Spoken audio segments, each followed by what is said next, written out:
I wish I had my extra tufts on. Instead, I lived in extra tufts for like 20 years when I lived in Yakutat. So thank you, Jeremy. So nice to have the poets here, the budding poets and their parents. This is very exciting because we're going to talk a little bit, well, a lot. We're going to talk about poetry. We're going to talk about mountains. We're going to talk about this monk that is so fascinating, who happened to also be a poet, okay? And I also, before we start, I want to thank Anastasia Tarman. Her name is very close to me. And I want to thank Laura Forbes back there, the orange hat on, and Karen Powell from the Alaska State Council on the Arts for all your support, and also for 49 Writers. There you are. And Jeremy Pataki, 49 Writers. If you don't know 49 Writers, go to their website. They are the premier literary organization in Alaska. Okay, I'm going to put my water down. We have a lot to cover here. I'll have all these extraordinary images to show you. And also these images that I am going to show you through this PowerPoint. I have to thank the Merton Legacy Trust and Thomas Merton Center in Bellarmine University in Louisville for permission. And some of the images I've taken, but some which are going to be very interesting for you. This is the first time I've spoken in Juneau on this subject. So you'll be the first people in Juneau to see the images that were left on Thomas Merton's camera, and they were developed after he died. And these are images that he took in Alaska. So Alaska is a place that Thomas Merton came 50 years ago in autumn of 1968. So we just celebrated that not long ago. And so from the inner frontier to the last frontier. So the inner frontier, that's where poetry comes from, right? The inner frontier. It comes from this mysterious place. But you have to be in touch with your inner self, your interior self, your heart, your soul, to understand poetry and to be able to perform the poetry. And the last frontier, well, Alaska has been called, somewhat cliche now, the last frontier. But Merton came here in 1968. It really was the last frontier. It was very, very different. So what we're going to do is I am going to tell you a little bit about Merton. I'm going to interweave some of my story. If we were a television production company, to talk about Merton would require like 7 seasons of Netflix, like a HBO, Game of Thrones. I mean, it's so much material to try to distill down for you. And then on top of that, try to talk about my own spiritual journey as a writer and why, as a completely non-religious person, I would come under the spell of a dead Catholic monk like I have, which has been a journey I've been on for 12 years since I first discovered Merton. So those are the kind of things we're going to talk about. So let's get started on hoping that I can do all this fancy technology. This is the best room I've ever spoken in. This is really impressive. This is the cover of my book. And does anyone recognize that mountain? Of course you do. If you're from Southeast, you know this mountain very well. Mount St. Elias, right? Okay. This picture was taken by the USGS in about the 1930s with a large format camera. Why do I have this in here? Well, because we're going to talk about mountains, what mountains mean to me, and what mountains meant to Thomas Merton when he was here. I first became an Alaskan in Yakutat. I have to give a slight correction to Jeremy. I'm not a lifelong Alaskan, but I've been here for now 40 years. And when I first got married, I ended up in Yakutat in a Tlingit community. I knew nothing about indigenous cultures. I knew nothing about fishing. I didn't know anything about mountains. But this is the mountain I lived under. This is the mountain that dominates the horizon in Yakutat. And it's the mountain that I first paid serious attention to. We're going to come back to why this mountain is so important to me and also to Thomas Merton. This mountain is half in Alaska, by the way, and half in Canada. It's the third largest peak in all of North America. Second in Canada and Alaska. It's about 18,008 feet high. And like it's so true for Southeast, the mountain is not always visible. It doesn't always show itself just because you want to see it. Sometimes you can live in a place and can be socked in with bad weather for weeks upon weeks, and you never see the mountain. This is a mountain that Merton saw, and he made a notation in it in his journal.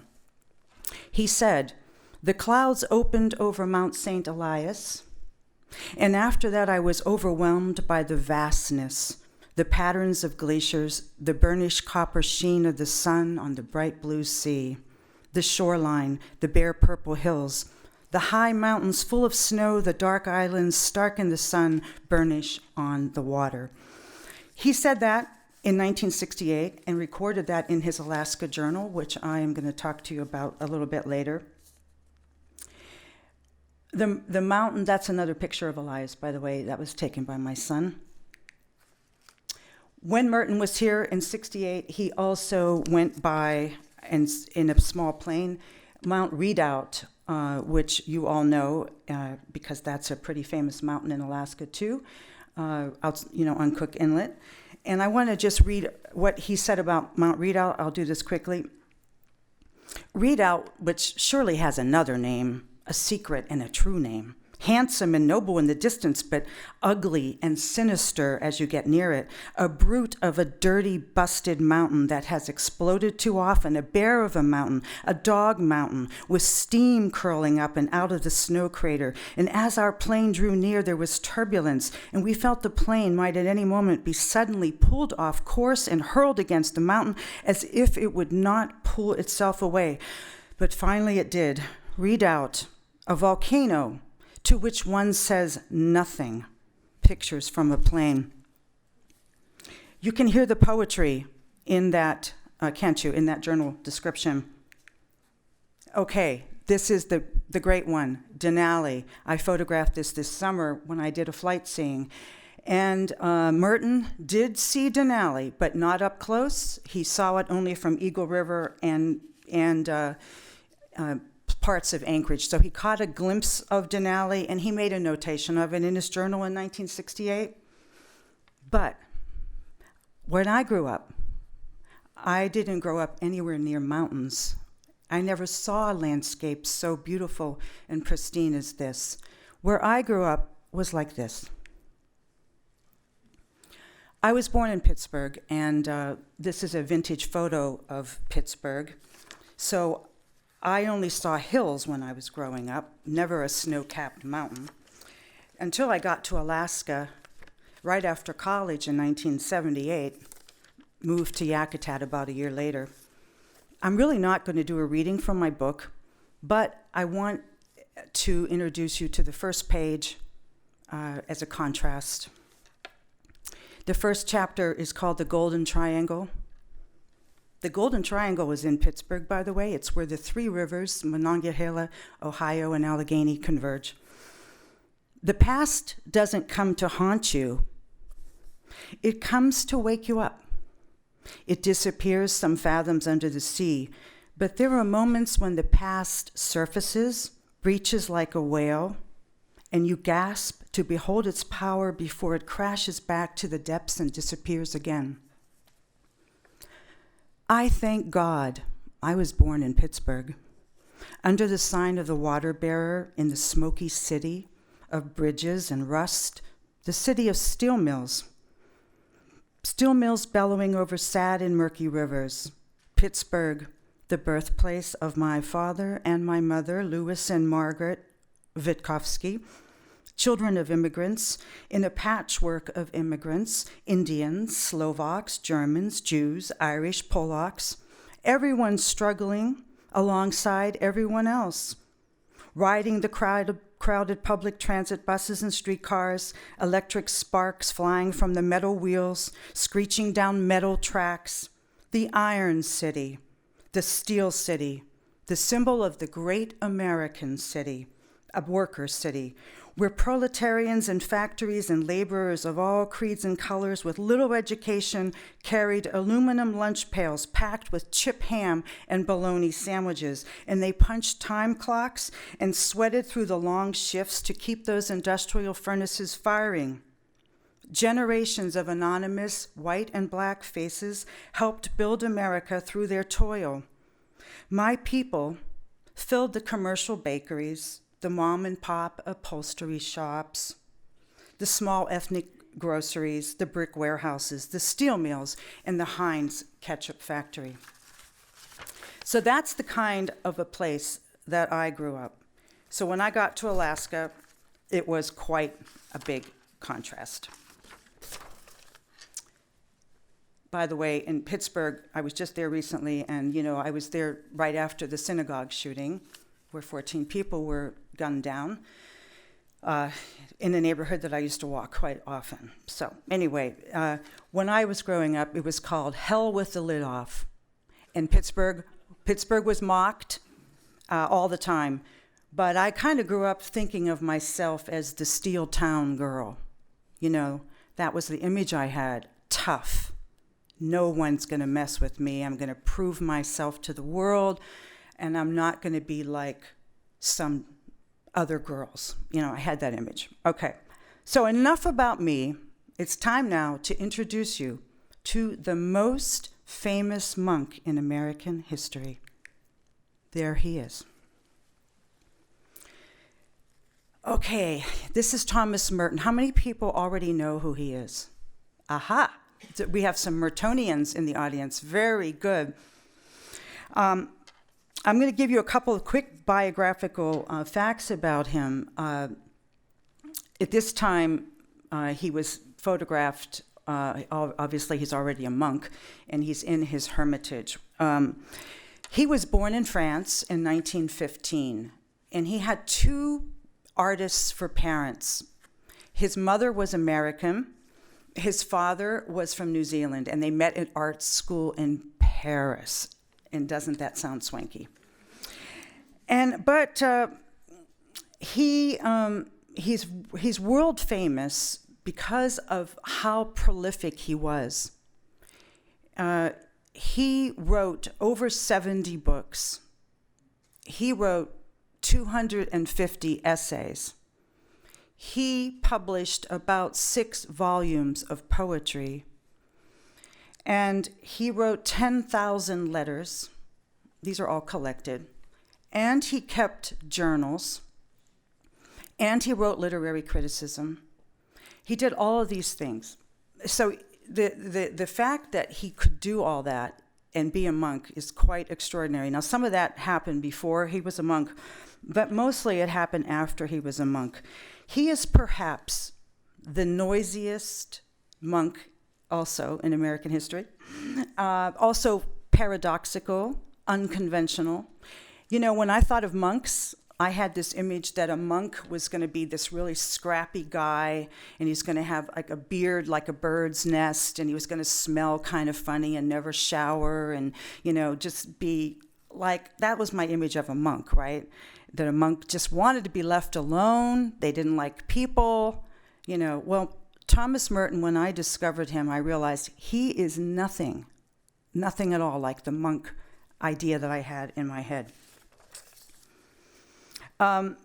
He was orphaned at a young age. His mother got cancer when he was 6 years old. His father, the artist, the visual artist, died when Merton was 15. At that time, Merton was living in England under the care of a guardian and also going to a boarding school. Suddenly, Merton was orphaned. However, his maternal grandfather had a good bit of money. He was in the publishing business, as a matter of fact. And so Merton had a trust fund set up for himself. His grandfather set up for him. And so he received a really wonderful education, starting at Cambridge as a young man, and eventually coming to New York City and going to Columbia. More contemporary, I want to just let you know that in 2015, Pope Francis came to America and gave a talk to the United States Congress, joint houses.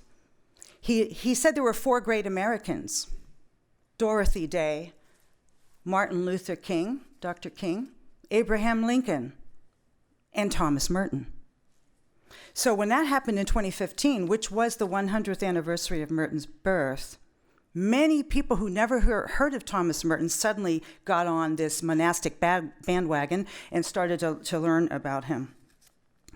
I have come to call him the ceaseless explorer, the one who never stopped seeking, even as a monk. He was full of questions, and he had a brilliant mind, a brilliant intellect, and I've also called him the comeback monk, and lots of reasons for that. This is where he went to college. This is Columbia University. I went there a couple of summers ago. I never saw such best-dressed students in my life as I saw at this very privileged, elitist kind of school. I mean, this is a very expensive school. Anyway, he went there, and he started at Cambridge, like I said, but he ran into some trouble at Cambridge before he got to Columbia. This will sound familiar to some of us who've already gone through college. Partied a little too much, didn't pay attention to his grades very much, was going out with his friends, and also, to be completely honest with you, he impregnated a young woman while he was at Cambridge. He was only about 19 years old at the time. But this was terrible, absolutely horrible, and his relatives had enough of him. His parents were dead. His guardian had enough, and they said, you know what, you got to go to America. And the young woman, he never had contact with her. It was one of these unfortunate one-night stands, I guess. And she might have died in the bombing of London. No one ever really found out what happened to her. She was taken care of by the family, and that's all we know to this day. But Merton went through the rest of his life with this guilt hanging over him about that incident, about that experience. All right, he shows up in America. Remember, he's already been living in London, and he's had an artist father, and he's traipsed all over Europe as a bohemian with his backpack. He went to Rome. He's done a lot of things. He comes to Columbia to be closer to his grandparents. Oops. Okay, here's a picture of him at Columbia. Some of you, when you go to college, you'll end up doing the same sort of thing. I did this thing, too. When I was in college, I worked on the student newspaper. You know, we smoked cigarettes. We hung out. We thought we were so cool. Well, look at him. He has a suit on and a tie in college. This is what they did. They worked on the magazine, and when he got to Columbia, he started befriending all these poets. Merton, his first love was actually poetry. And that man in the middle is Robert Lax. He does become a poet and lives a reclusive life in Greece. He meets, when you go to a place like Columbia, you know, you meet a lot of people that are, you know, pretty cool and pretty educated, come from educated families and all that. So he made a lot of connections at Columbia. Oh, there I am. That shouldn't be there. There I am. The Alaskan author. It was in the great polar vortex of New York City. That's right. That's Corpus Christi Church, right near Columbia University, where Merton became a Catholic, where he had a religious conversion, and when he was at Columbia, and he was about 23 years old, and he became a Catholic. He was baptized in that church. That's where I was. It was freezing in New York. Okay. So he had connections. This is the cottage in Western New York that Merton and his friends hung out in because they all wanted to try and write the great American novel.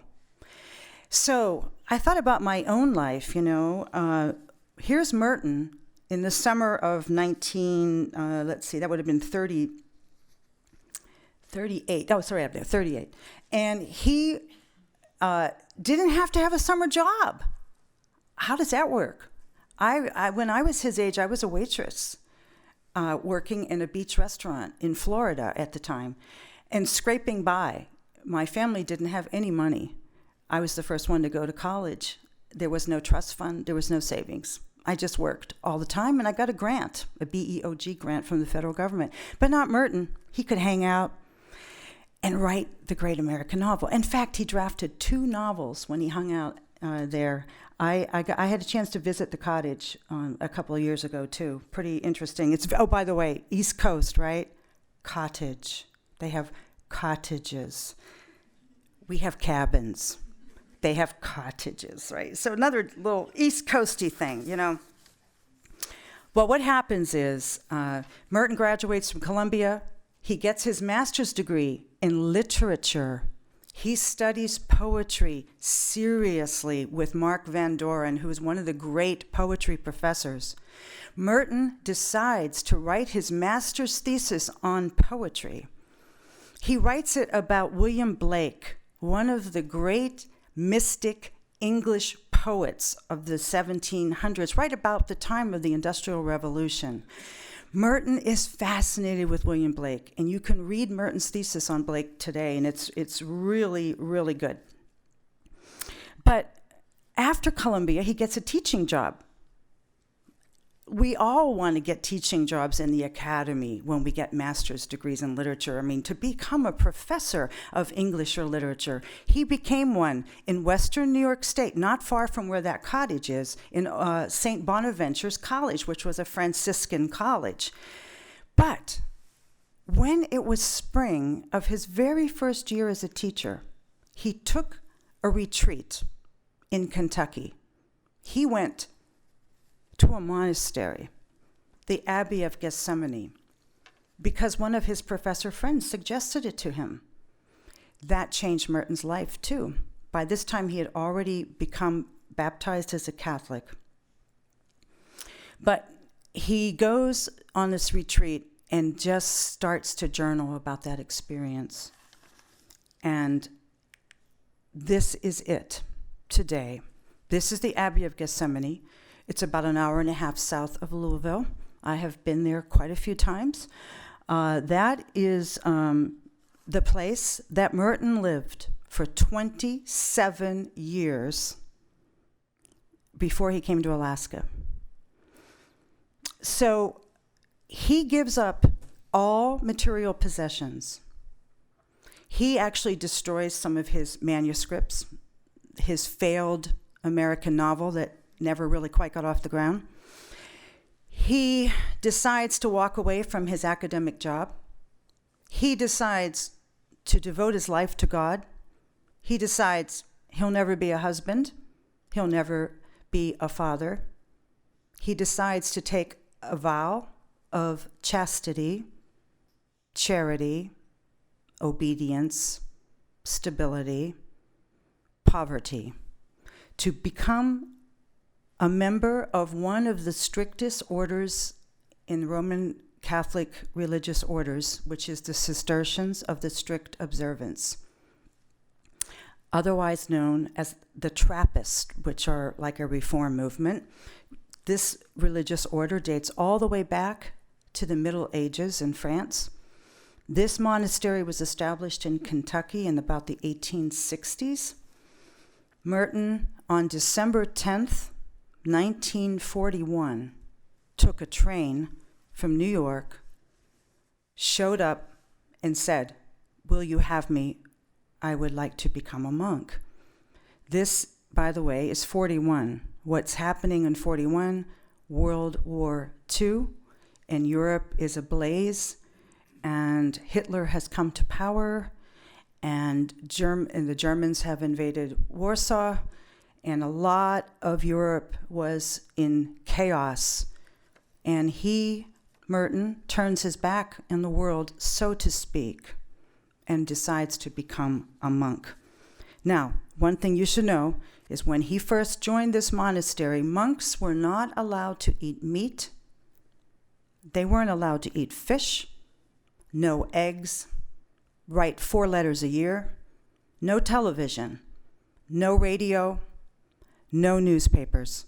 Very strict, very strict existence. Anyway, after some time, Merton wanted to be a monk and thought he would not be a writer anymore, that he would just push that part of his life aside. But it turns out that he ended up being a writer inside the monastery, and we'll talk about that in a bit. Here he is, outside of the building, that after he lived in the monastery among his brother monks, he also was an ordained priest in 1949. And then he was the head teacher, the head schoolmaster for the monks, the master of scholastics and the master of novices for 10 years. So he prepared their lectures and was their spiritual director. He worked directly for the abbot. But right before he came to Alaska, you see that building? That's the cinder block hut, so to speak, that he lived in. And he was the first monk in that history of that order to be allowed to live as what they called at the time a hermit, separated from the rest of the monks. So here he is with his denim jacket on, looking like a kind of a regular guy. You know, the monks had to work in the fields, they had to spread manure, they had to garden, they had to cut trees, they had to do a lot of physical work too. When he first moved in there was no plumbing, there was no bathroom, he had to use an outhouse. No big deal to us in Alaska, but it was a big deal back then. So by Alaska standards, you know, when you read all the scholarship, they said this is Merton as a hermit. That's this hermitage. But by our standards, of course, he's not a hermit, is he? There's a road system. There's no avalanches. There's no bush planes bringing in your mail. There's no bears. He didn't have to sew anything. He didn't have to wear extra tufts. He didn't have to smoke his own fish, catch his own fish. He didn't have to run a skiff. He didn't have to know how to do a motor. In fact, he didn't even have a driver's license. He never learned to drive. He never owned a car. He got his mail every single day. He walked down to the monastery. He had lunch, walked back. This is not a hermit by Alaska standards, okay? In fact, he had his own literary agent. So, so he didn't have plumbing, all right. But he had all these people were visiting him constantly because by this time, 65, 66, when he moved into that building, he was world famous. He had already published, he would already become known, not just in the Catholic world, but the secular world for all the work that he did. And then he starts complaining that the real problem I have, he says, is I don't have any solitude. A monk who was running out of solitude. How does that happen? It all sounded very peculiar to me when I discovered Merton. He didn't have any privacy, so he was complaining a lot about that. This is what it looks like today. We're getting up to the time where he comes to Alaska. This is what it looks like today, and that's me sitting on the porch, and there's a sign that says Shalom. Merton was very, very ecumenical. That's another reason that he was so famous. Merton was interested in all faiths, not just Catholic, and he was an explorer of interfaith relations.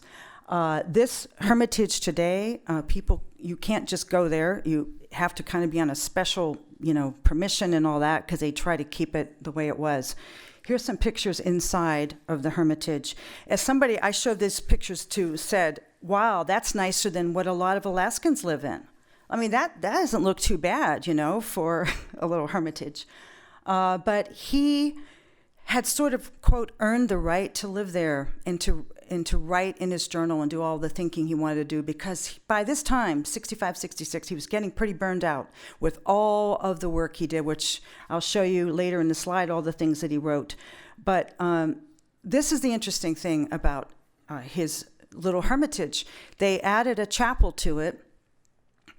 And when I went there, I already knew that this icon was there because I read a reference to it. That icon on the right is of the Old Testament prophet Elias. Going back to the image I showed you, Mount St. Elias. Mount St. Elias was named by the Russians in 1741. And why was it Elias? Because they looked at their calendar, the Russian Orthodox sailors, and they saw that it was the feast day of Elijah, otherwise known as Elias in the Greek Orthodox Bible of the Old Testament. And Merton, it was astounding. Merton had an icon of Elias that he treasured because that was one of his favorite prophets. This is the mountain in Yakutat in the Wrangell St. Elias range, right? Elias, it's the prophet. The story about Elias is really fascinating. I lived in Yakutat for 4.5 years when I first got married, and I did not know who Elias was, but I knew what the Russians had named it. I worked as a librarian, and I was always reading stuff, and, but then I learned much, much later in my life who really was this Old Testament prophet. Actually, Merton writes a poem about him called Elias, Variations on a Theme. All right, there is a close-up of it. Elias being carried up on a fiery chariot to God. All right, it says it's a gift from a friend. Okay, so now we're going to jump ahead really fast. Oops, I'm pushing the wrong button. Here we go. 1948 is the big year for Merton. This is the book that put Thomas Merton on the literary map in the world. It is his spiritual autobiography, The 7-Story Mountain. There we have mountains again, mountain.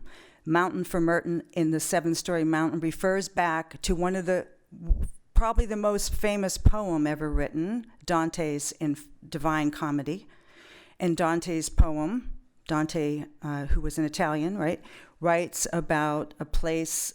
He imagines that Virgil and he are going through the kingdoms going up to God, and they have to go through purgatory, which is encircled like 7 spheres, 7 mountains. That's where Merton got the name from, on the 7-Story Mountain. This is the book that I read that introduced me to Thomas Merton. I was a graduate student at the University of Pittsburgh teaching, just about finished with my program in the last semester of my MFA program, about to come back to Alaska.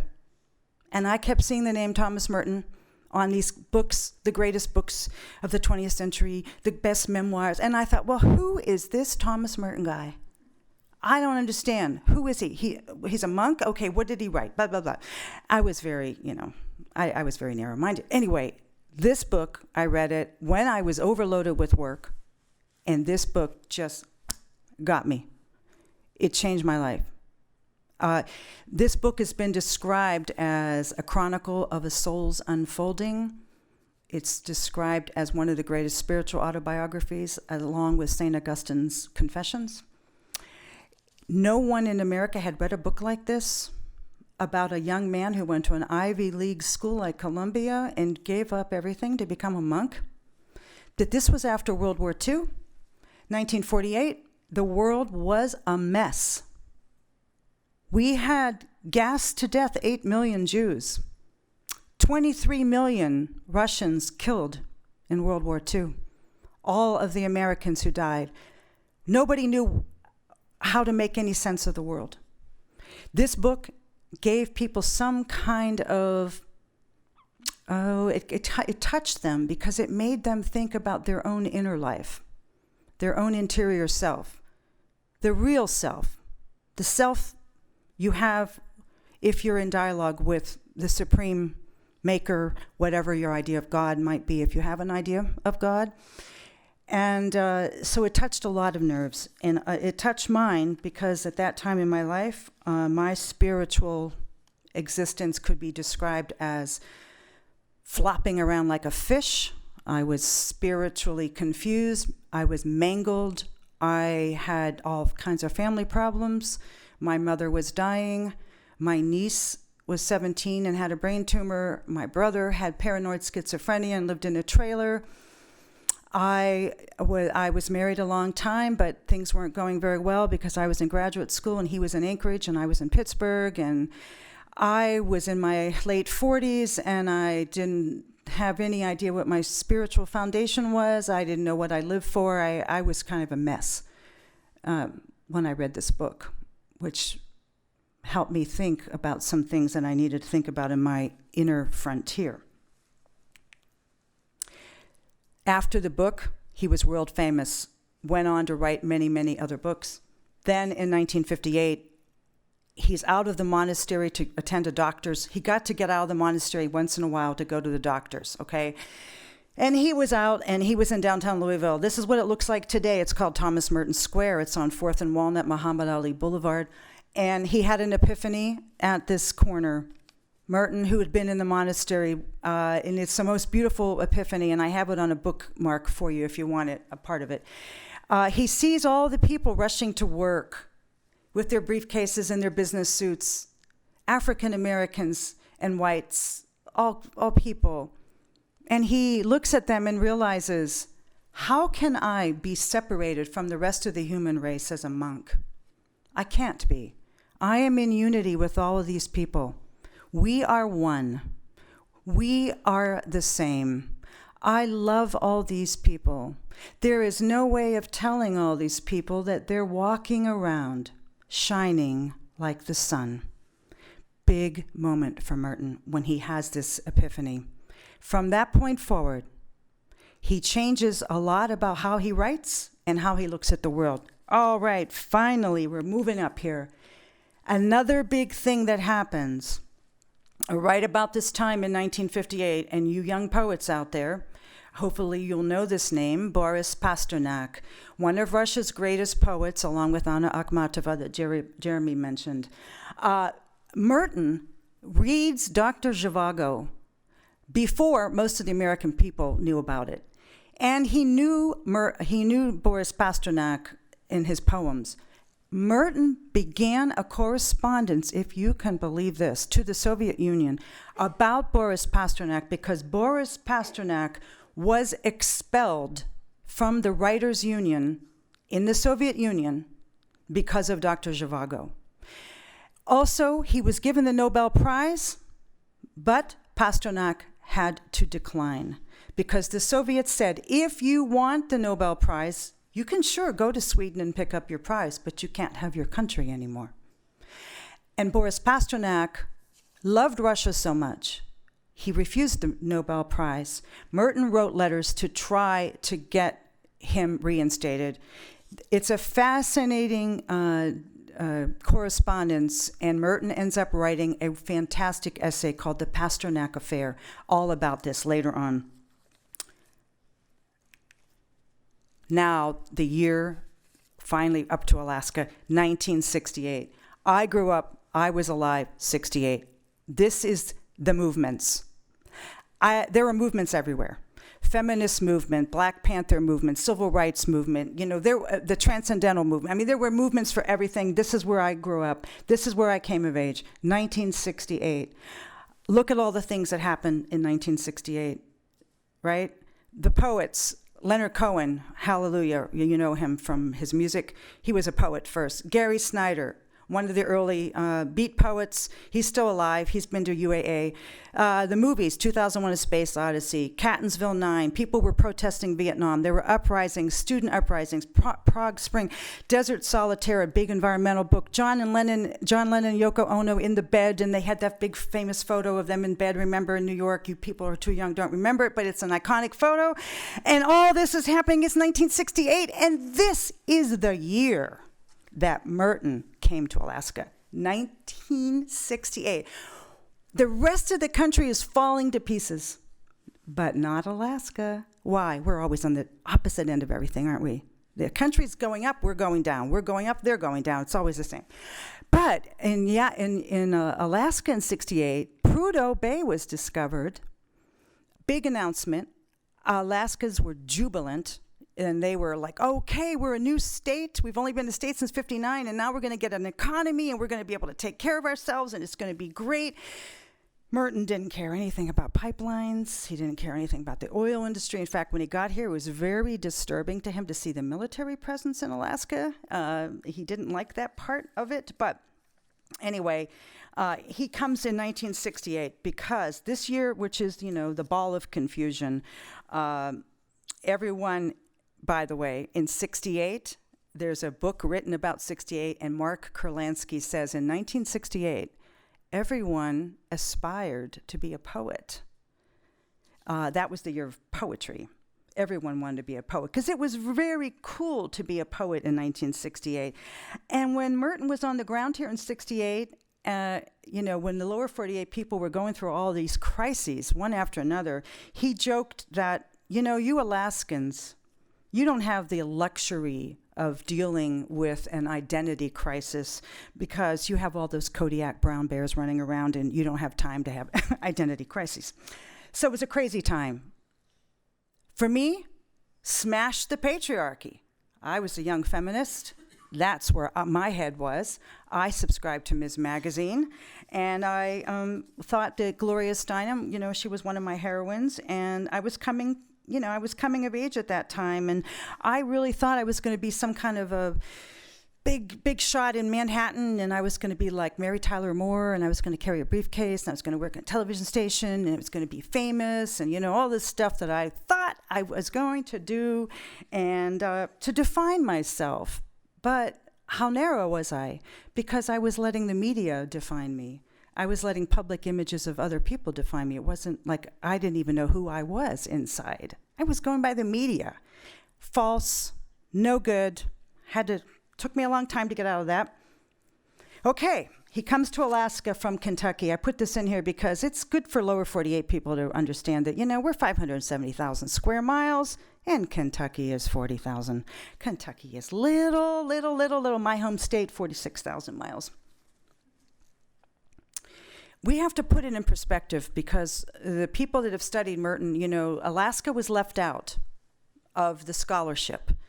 There was a 596-page official biography written of Merton, and Alaska was mentioned on 2 pages, and we didn't even make the index.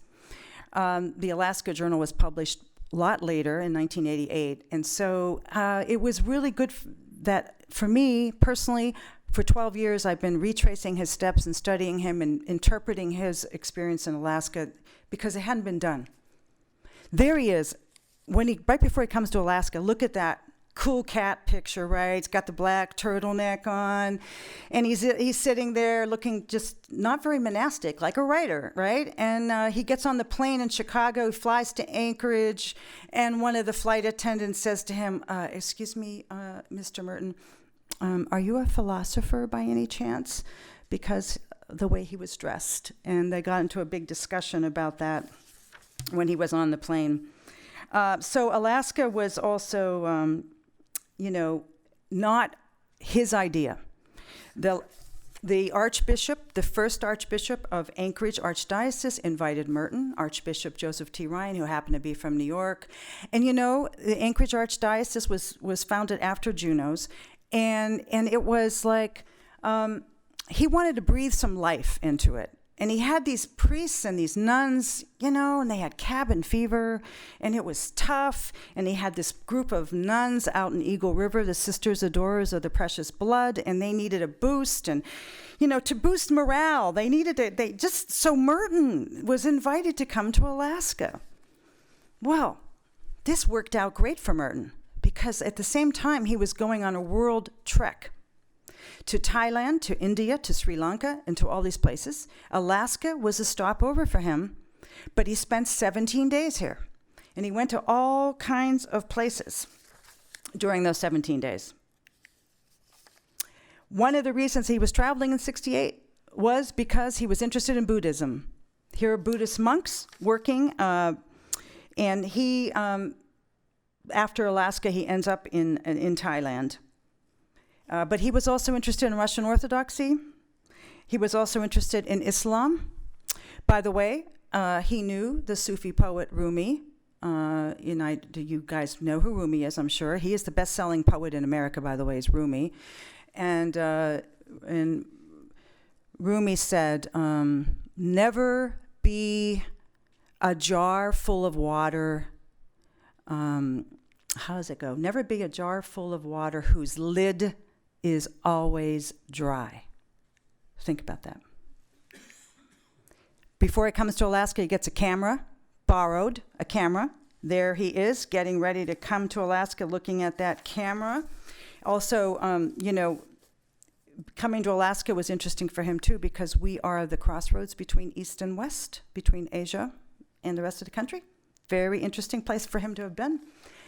We'll skip that. This is the plane, one of the planes, that's not the actual plane, but the model of the plane that he flew in when he got to Alaska. Everything was paid for by the Archbishop, and he got to fly around in bush planes. This is a Piper Aztec, and he got out to Dillingham. I went out there, too, to follow where he went at Lake Lignagik, and he said, wow, it looks like Siberia out here in Bristol Bay. Look at that picture. That's the Anchorage International Airport in September. If Merton was here in September, he might have seen something like that, right? Hunters with their duct tape antlers as luggage. This is Alaska. We do things differently here. He had moose when he was here. He didn't eat bear, but he did have moose. This is his itinerary in Alaska. Don't have time to go over it all, but you can see where he went. Glancing up there, Juneau, Anchorage, and Juneau. And speaking of Juneau, I did pull something out about Juneau. He said about Juneau in September 26, 1968, he said, green walls of mountains in the rain, a towering waterfall snaking down out of the clouds, blue-green Juneau, the old cathedral, the deserted hospital, the deserted hotel, the deserted dock, the deserted school. We met U.S. Senator Greening at the airport, and we shook his hand, and famous people are never as tall as you think. And then he talks about the driving rain, where I know Juneau's in a drought now, but a driving rain, and he said he'd never seen such rain as that met him when he got out of the plane. So he gave a talk here to priests and nuns, and he went to visit the beautiful shrine. I have never seen it, but St. Teresa's shrine out. And he went to Mendenhall Glacier. Whoops, I went the wrong way. Hold on. These are some of the books he published the year he came to Alaska, poetry books. He started a literary journal called Monk's Pond, Faith and Violence. There is the Alaska Journal. There it is. I have it here. I've been carrying it around for 12 years. Okay. That picture on the front, has never been identified until just a few years ago. And I have been doing all this sleuthing, right, to try, what is that mountain? What is that mountain on his journal? And it turns out I finally figured it out. I mean, I asked people everywhere, geologists, I asked people in Southeast, is it part of Wrangell St. Elias? Where is this mountain? One day I was in South Anchorage at a restaurant, and I looked up. There's the mountain. I'm not kidding. It's O'Malley Peak.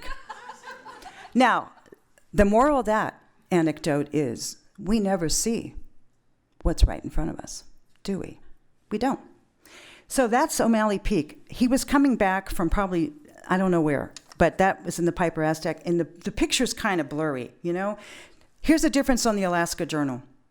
Merton has volumes and volumes of journals. This is the only journal that wasn't edited by Merton, because after he left Alaska, 2 months later, he does this trip, and he goes to Bangkok, and he gives a big talk to priests and nuns there, and it's noon. He gives this talk, and he says, I think I want to disappear for a while. It's hot, let's go have a Coke and disappear, and we'll take questions tonight, and blah, blah, blah. And he leaves the podium. He goes back to his bungalow, and 2 hours later, he's found dead in his room by accidental electrocution, December 10th, 1968, right after he came to Alaska. There is no evidence to show to this day that he might have been murdered or anything like that. It's still by accidental electrocution. He touched a floor fan, and it had a faulty wire, and he was killed instantly, age 53, in his room and found. So they flew his body back on a military plane with dead American soldiers all the way to Kentucky. So the Alaska Journal is pretty important. In the Alaska Journal, he makes all of these observations of the places he has been. I have no time to read any of them now, and very fascinating. You can still buy the journal; it's still available. And then some of the notes from the conferences he gave to nuns and priests are in the back of the journal, and the journal has some photos. And I have to hurry up now. I got to move forward quickly. Yeah. Okay, there's the one and only review that appeared on in the Alaska Journal, and that was by Marjorie Cole, and she was a professor at Fairbanks. So I have that. So Merton was interested in Russian things, as I already mentioned, Pasternak. He was interested in Russian history, Russian Orthodoxy. So all around Alaska, of course, we see evidence of Russian culture and Russian. And this room, by the way, is named for a Russian Orthodox gentleman who was also a priest, and was he a priest, Anastasia? And a priest who was a curator and archivist here. It's all connected, isn't it? It's all connected. Buddhists, Jews, Russian Orthodox, Islam, I mean, we're all connected. That's what Merton thought too. So there is another church I photographed in Alaska, and this is the Kodiak Church. Merton in his Alaska Journal mentions that there is an old Russian monk living in Kodiak, and he was exactly right. He lived in Spruce Island, and that's Father Gerasim. I did a pilgrimage out there a few years ago. Can't go into that now. This is an icon I own. I love this icon. This is an icon of the original Russian monks who came to Alaska, to Kodiak, and the ones that have the nimbus, the icons with the beautiful, because they were sainted later. So we have the famous Alaska saint, the first Russian Orthodox saint in all of North America, Saint Herman, was on that boat. That's what that icon represents. Merton was very interested in read Russian theology and Russian mystics and the Russian pilgrims. This is where Merton spoke outside of Anchorage. This is where the nuns lived, the sisters adorers of the precious blood, the contemplative nuns who did not have a contemplative life. They only lived there a few years and had to leave because they didn't have a good running water. And the archbishop kept sending too many people for them to take care of all the time, and the women were overworked. But they loved having Merton there. In fact, one of them was asked to darn some socks for Father Lewis, Thomas Merton. And she did, but then she never gave them back. She kept them as a souvenir. They loved fussing over Merton. He was very well loved and respected because he was like a human. He was human. He struggled. He was not uppity. He didn't speak down to people. They loved his writing. They loved, he was just this good person. He was not a perfect human being by any means. And he always had an inner struggle, which is maybe why he wrote so well. There they are. They're all deceased now, unfortunately. Fascinating women. They came up here to, carve out this life. Eagle River in that time was almost like a little wilderness. This is the room where he spoke. And this is the room where he looked out the window and he would see Denali, Mount McKinley. On the property today is a Russian chapel in Eagle River, and you can walk up to it. It's about a mile in the woods. This is St. Sergius Chapel. I go there often. It's a beautiful walk in the woods. And I think it's really interesting to think about Merton being in Alaska, then Merton's death, and here we have this property now with Russian chapel. And we have these icons in St. John Orthodox Cathedral in Eagle River. And the most fascinating thing is that most of those icons were painted by a woman named Robin Armstrong, an iconographer. And Merton was ahead of his time, too, when it came to women's rights, when it came to women doing what women should be able to do with their life. He was very liberal on that. There he is in downtown Anchorage with this priest is still alive. I've talked to him several times, Father Tom Connery, Thomas Merton, and the Archbishop in downtown Anchorage in 1968 having dinner. Merton had a very intense schedule when he was here for those 17 days. 68, another picture. Now, these are pictures that Merton took. Here we go. I saw these pictures and I was pretty much blown away because some of these pictures I could actually identify the location. Having lived in Yakutat for 4.5 years, I guess I didn't tell you that Merton went to Yakutat. And so he spent a day there. And in the journal, when I got this journal, I was so flabbergasted because he makes comments about the cannery. That's where I worked as a fish slimer. He makes comments about the Frank Ryman family. I am very dear friends with the Frank Ryman sons, Skip Ryman and Rosemary Ryman. They're a Catholic family in Yakutat. I go there all the time, and they were mentioned in Merton's journal. Look at this. Tommy Boy is the boat. Merton took this photo. Good sense of humor. Yakutat. I've been on that dock many, many times. I was just there in January. I stand right there where Merton took this photo. Tommy Boy. There he is. Jeremy may identify this better than I. We're not sure if that's Mount Drum. It's not a good photo, but that's the only one of him in his Roman collar on all his traveling around by bush plane. Not sure where that is, if it's Valdez or Cordova. Merton took this photo. Don't know exactly. Again, it's hard to tell because it's 68. Does anybody have a guess on that? Hard to tell. Pardon me? It's not Juneau. So maybe Cordova, someone said? Don't know. It's interesting to look at his glacier pictures because, the glaciers have all changed too, right? I mean, some of the photos that he took don't look like the glacier anymore either. So I'm not sure where this is. Peter, do you have any idea where that might be? That's Mendenhall. It is Mendenhall. Yes, good. I will change that, and we'll let the archives know in Louisville that is Mendenhall. He actually, I think, spent the night in Juneau. So, great. That is fabulous. Okay, good. There, I already talked about this. This is the photo that Merton took of Redoubt. You can see why he called it a dirty, busted brute of a mountain. There is an Augustine volcano. Merton took this photo. These haven't been shown very much at all.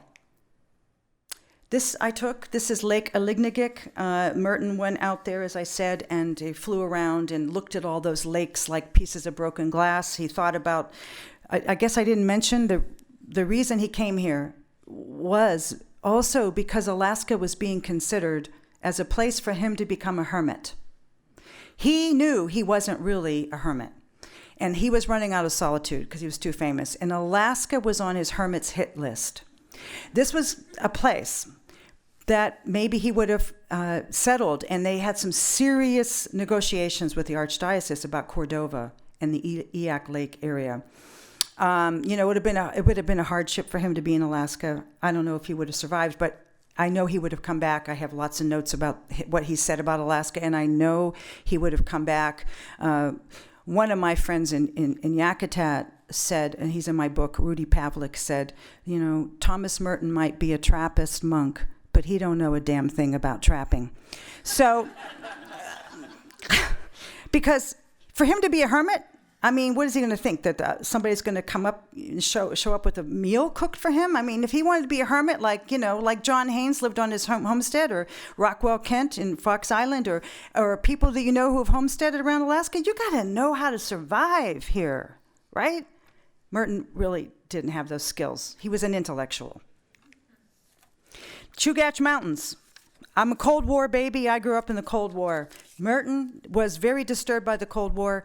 Merton wrote 81 letters to friends about the Cold War. He wanted to publish it in a book. He was censored. He was not allowed to publish the Cold War letters. Not only that, he was not allowed to publish his anti-war writings. He was censored because his superiors believed that a monk has no business writing about war and peace. Monks should be in prayer and all that. So Merton, by the time he got to Alaska, he had really, really gone through a lot of transitions and transformations. But by the time he got to Alaska, he was actually ready to not write so much. He was ready to learn. He was ready to be a pilgrim, go on the road, and just live a different kind of experience. But when he was here, that's the place, where we had the Nike missile site. We had weapons pointed to the Soviet Union right in Anchorage, all over Alaska, in fact. But this is the place. And he said, well, you can read that yourself about what he was saying about democracy at the time. And he was completely dumbfounded by the nuclear proliferation. Why do we have to have so many weapons? He was really writing a lot about that. This is the remnants of it. You can take a tour. That's what I did. I went up there and took a tour. And that's where the missiles were fired. right from these bunkers, and Merton drove by this on the Old Glen Highway, and this is Mount Gordon Lyon, and he went by it, and like I said, he didn't know about the missiles, but he knew about the military. It really bothered him a lot. That's something that you could substitute 2019 here. Unfortunately, there seems to be a general air of insanity about the whole conduct of public life today. He's writing this way back when. We can write this now. It's kind of insane what you look around the world, which I think contributed to my spiritual dislocation and angst. I couldn't make sense of anything anymore. In the media, the violence, my own family, I mean, everything seemed to be falling to pieces. These are my Russian friends. Igor is in my book, the one on the right. And what are we doing? We're walking around the former, outside the outskirts where the missiles were launched to their country. It's a different world. Thank goodness.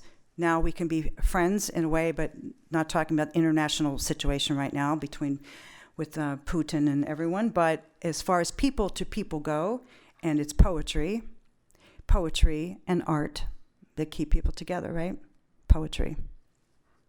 It's a human necessity to write poetry and to understand poetry. Because as poets, we're marginal.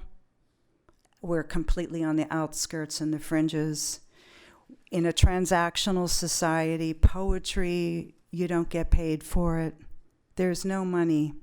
There's no money in poetry. You do it because you love it. You do it because you love the language. You do it because it strikes your soul. It creates something new that hadn't been there before. It expresses it in a way you've never heard before. The poem couldn't exist any other way. Where does it come from? Where does poetry come from? It's a mystery. It comes from the subconscious, the unconscious. Poetry, as Boris Pasternak says, comes from life, comes from the street. It's not imposed. You can't think it up.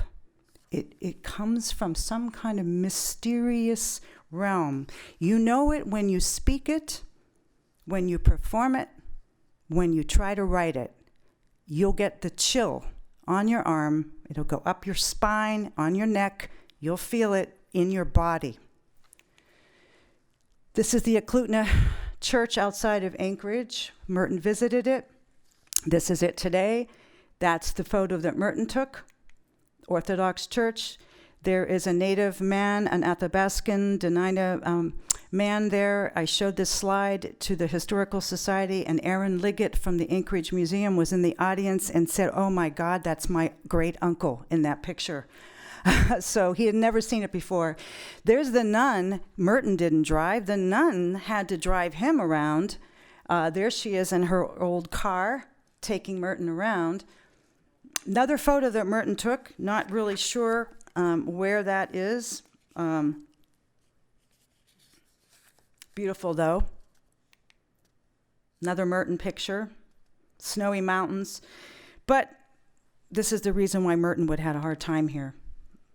He didn't like bears. He would have had a really hard time dealing with the bears, right? So I mentioned that we're at the end here, mentioned that he was really international in his outlook. He wasn't just Catholic. He learned what he could from all faiths and all people. And he wrote some fabulous books on Zen Buddhism. And by the time he got to Alaska, this is sort of epitomizes the state of mind he was in. The man of Tao remains unknown. Perfect virtue produces nothing. No self is true self.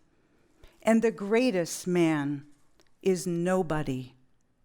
So this is a huge transformation for him as a young man who wanted to be somebody, who thought about fame, who thought about how he was going to be the great American novelist, and all this stuff was going to fall into his lap.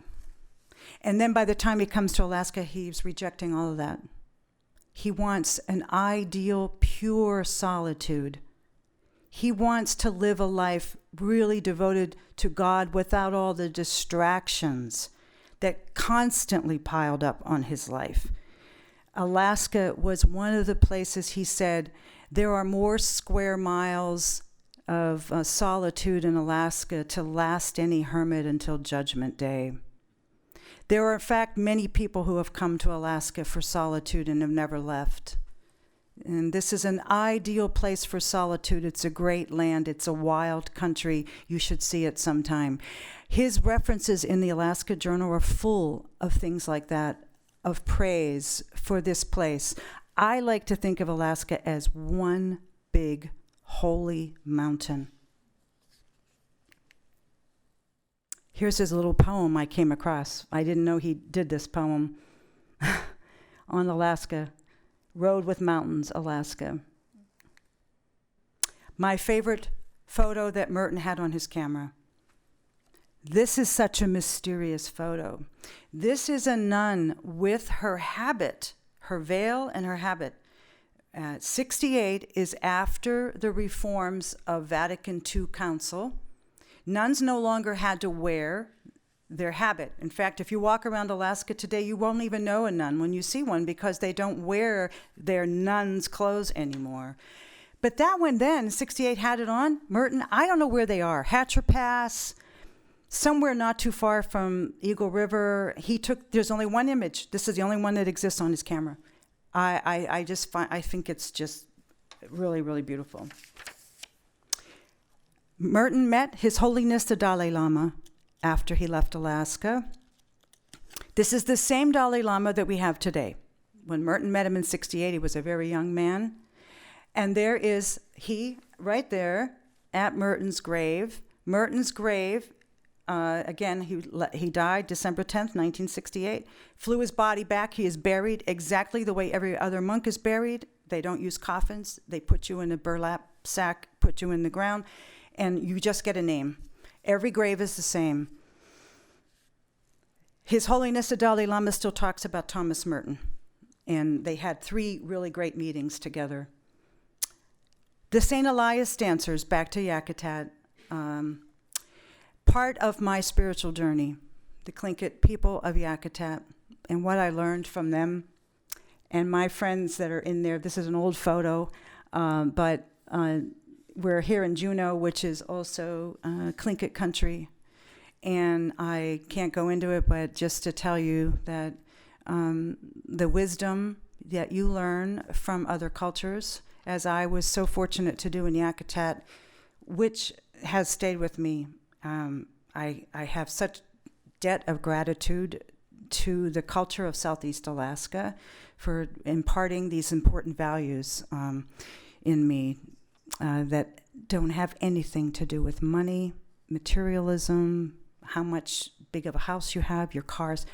It doesn't have anything to do with that.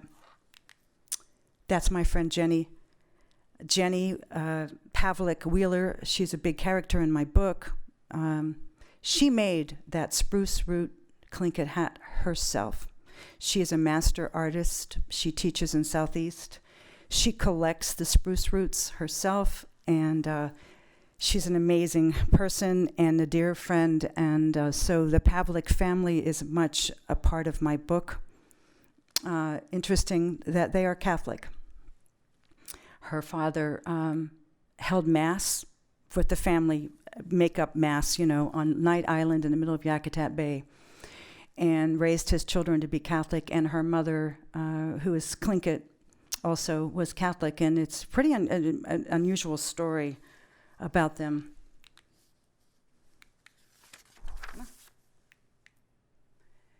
That's another picture of the landscape in Southeast Alaska. That Merton, the scale of things, there's nothing like Alaska to put you in your place, to show you how insignificant you really are.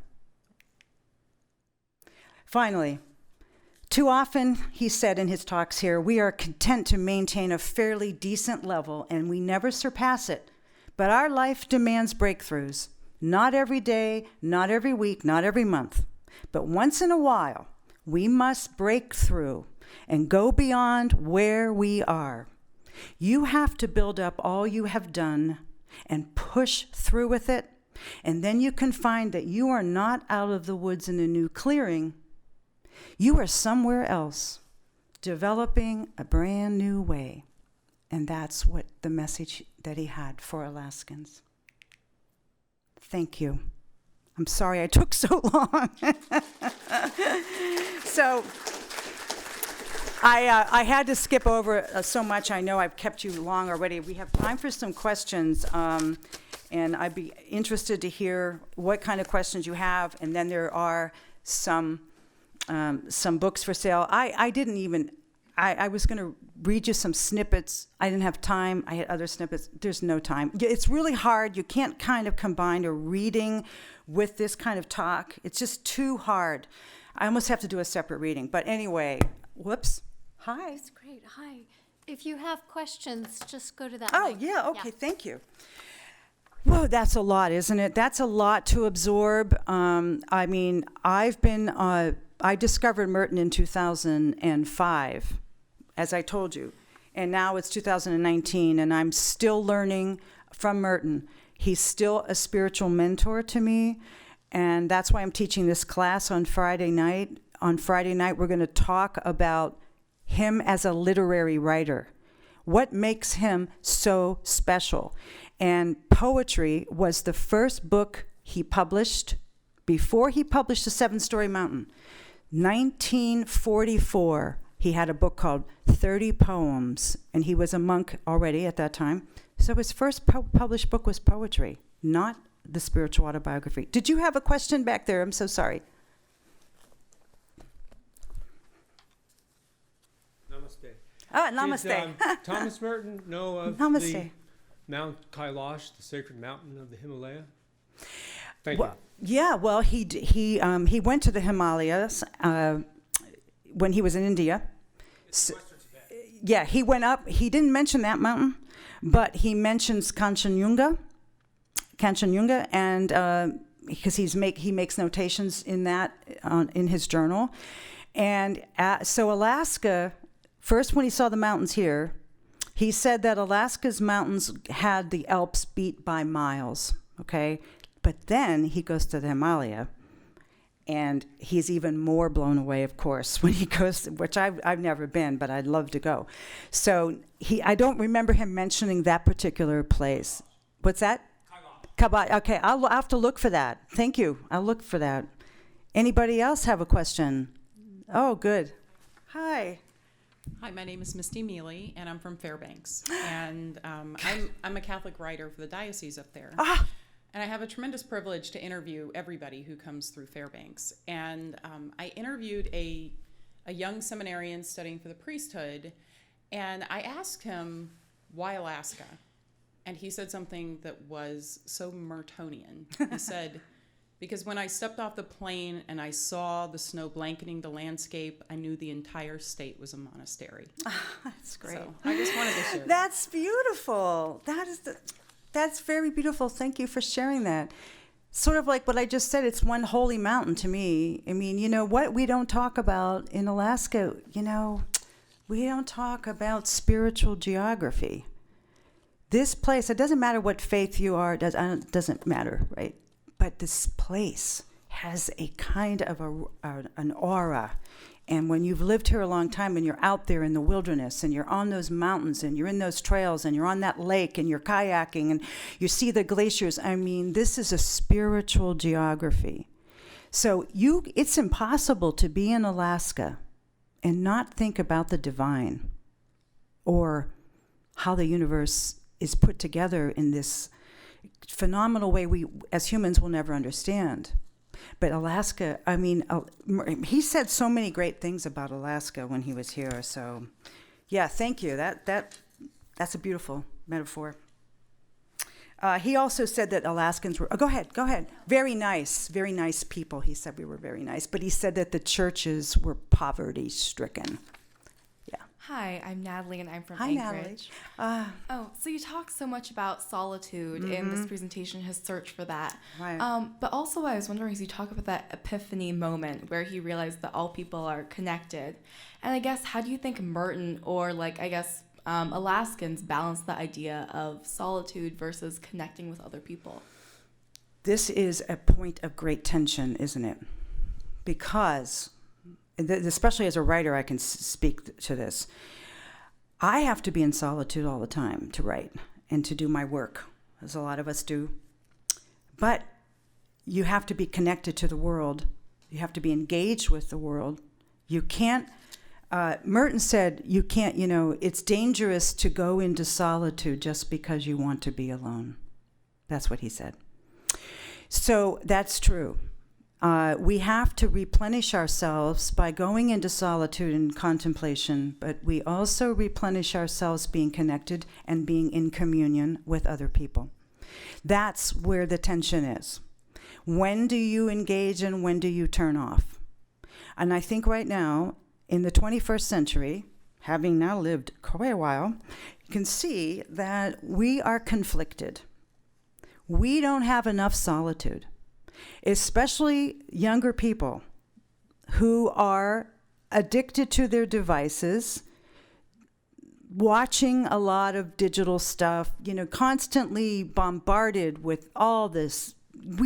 Our lives are fragmented, not just the young people, my age too. We're fragmented all the time. And what can we do about it? It takes a tremendous amount of self-discipline to pull yourself away from that and tell your friends, I'm actually going to read, or, I'm turning my phone off, or whatever. So it's hard, but that's what Merton would say. You have to, contemplation is for everyone. It's not for monks and nuns and priests. And his idea of solitude and contemplation is not something separate that you do. It has to do with you as a whole human being, fully integrated.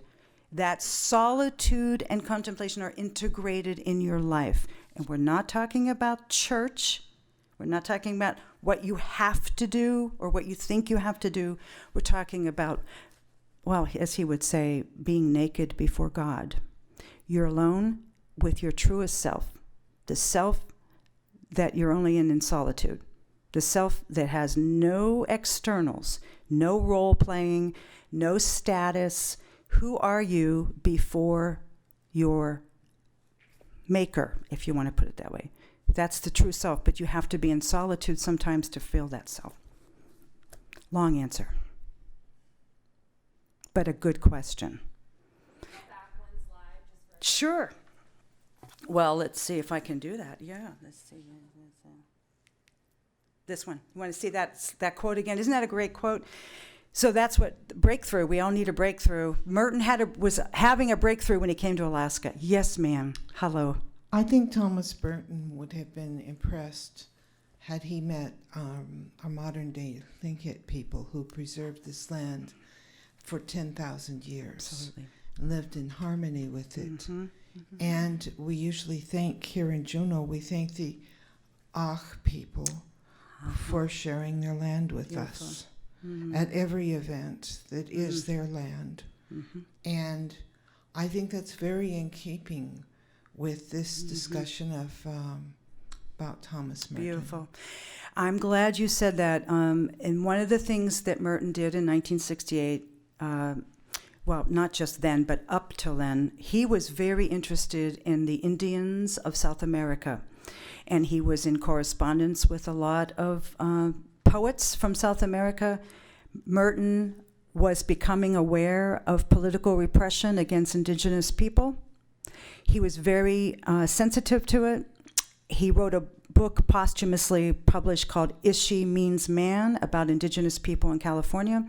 So that's something, thank you for bringing it up, because that's something that I wanted to, I'm going to write a little bit more about, which is Alaska is the crossroads for East and West. Alaska has this beautiful scenery, lots of solitude, but Alaska has indigenous peoples that have been here for tens and thousands of years. Had Merton come back here, which I believe he would have been studying and listening, not talking. He wouldn't be talking. He'd be listening to Tlingit elders, Yupik, Inupiaq. He would really be humble and be a listener, because that's exactly the way he was in these last few years of his life. He was done talking. He was a sponge who was, taking all this in, and I thank you for your comments, because that is that's sort of what I have come to know too, and be very respectful of. Thank you. Wow, I mean, this is just too much. I know it. It's too much, and I wish I could give this to you in 30 minutes, but I can't. I recommend that you read probably The Seven-Story Mountain. For you young poets, here's too much. Don't read that now. That you won't even like it. But you won't. But you have to have lived a little while longer, I think, before that book might have an impact. But there's plenty of essays. His poetry is a little bit difficult to understand sometimes. He's a little bit experimental, a little bit obtuse, with that, a little arcane, but he wrote a couple of poems that are very well known. He wrote one called Original Child Bomb, which is about Auschwitz. It's written in a very satirical way. He wrote a poem for his brother, who was killed as an Air Force bomber for the Canadian Royal Air Force in World War II. He's written just the Elias variations on the theme and so forth. But anyway, so I have some bookmarks and about his epiphany, and I have some brochures on the International Thomas Merton Society and some other freebies. And the books are being sold by the bookstore here. And so take a look. Mount St. Elias is the cover. There are 44 photos in the center of the book. And again, it's weaving my spiritual journey with Alaska, Russia, and Thomas Merton. We are all poets here. We are all political theorists here. We are all politicians here. We are all business managers here. No, we are all poets here. So good luck tomorrow. I look forward to hearing you and seeing you, and the parents, thank you for being here and for bringing. Thank you, everybody. Good night.